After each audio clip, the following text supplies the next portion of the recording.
فده انجاز تاريخي. ناس كتير مش عارفه توصل كاس العالم. الاهلي بسم الله ما شاء الله 5 بطولات. ثالثا كره السله، يعني كده الاهلي بسم الله ما شاء الله 17 بطوله. تاني نادي بعد مانشستر سيتي على مستوى العالم كله، مش فرق عاديه، ابطال قارات. والزمالك موسم صفري.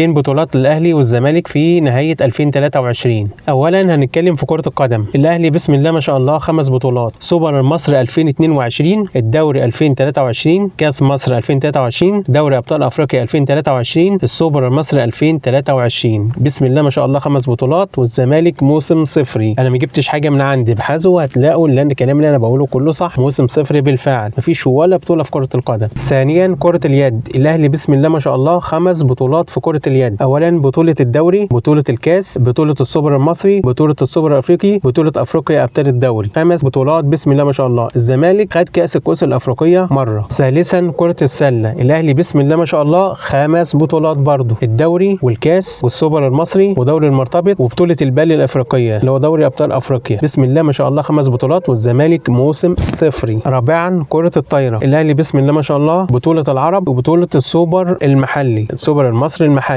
الزمالك واخد بطولتين، بطوله الدوري وبطوله الكاس، يعني الاهلي 2 والزمالك 2. يعني كده الاهلي بسم الله ما شاء الله 17 بطوله بسم الله ما شاء الله في الالعاب الاربعه اللي انا ذكرتهم، والزمالك 3 بطولات فقط لا غير. تعال نشوف جوائز الاهلي خلال عام 2023. الاهلي افضل نادي افريقي في قاره افريقيا كلها 2023 بسم الله ما شاء الله. افضل لاعب داخل قاره افريقيا بيرسي تاو، في افريقيا كلها بيرسي تاو. افضل هدف في القاره الافريقيه هدف محمود عبد المنعم كهربا في الهلال السوداني، الهدف الاولاني هنا في القاهره. الاهلي خد احسن نادي على مستوى الشرق الاوسط في جائزه جلوب سكور العالميه. والاهلي خد احسن تاني نادي بعد مانشستر سيتي على مستوى العالم كله. كان الفرق بينهم حاجه بسيطه، حوالي 20 صوت او حاجه زي كده، حاجه لا تذكر يعني، مع ان الاهلي كان متفوق بس ما اعرفش ايه اللي حصل. جائزه احسن مدرب خدها كولر في جلوب سكور، طبعا متفوق على جوارديولا مدرب مانشستر سيتي، انشيلوتي مدرب ريال مدريد، كتير جدا من المدربين العالميه يعني. فديت حاجه تحسب لكولر طبعا وللنادي الاهلي طبعا قبل اي حاجه يعني، وربنا سبحانه وتعالى قبل اي حاجه. والاهلي بسم الله ما شاء الله خد ثالث العالم بعد تغلب على فريق اورو الياباني 4-2 في المركز الثالث والرابع. وديت رابع مره الاهلي ياخد فيها البرونزيه على مستوى العالم. اكتر نادي شارك في كاس العالم للانديه، واكتر نادي خد ميداليات، 4 ميداليات بسم الله ما شاء الله على مستوى العالم. انت بتلاعب ابطال قارات، مش فرق عاديه، ابطال قارات. دي حاجه كبيره جدا، وناس فرق قويه جدا يعني، مش لا يستهان بيها يعني. فكون انك انت تاخد المركز الثالث على مستوى العالم فده انجاز تاريخي.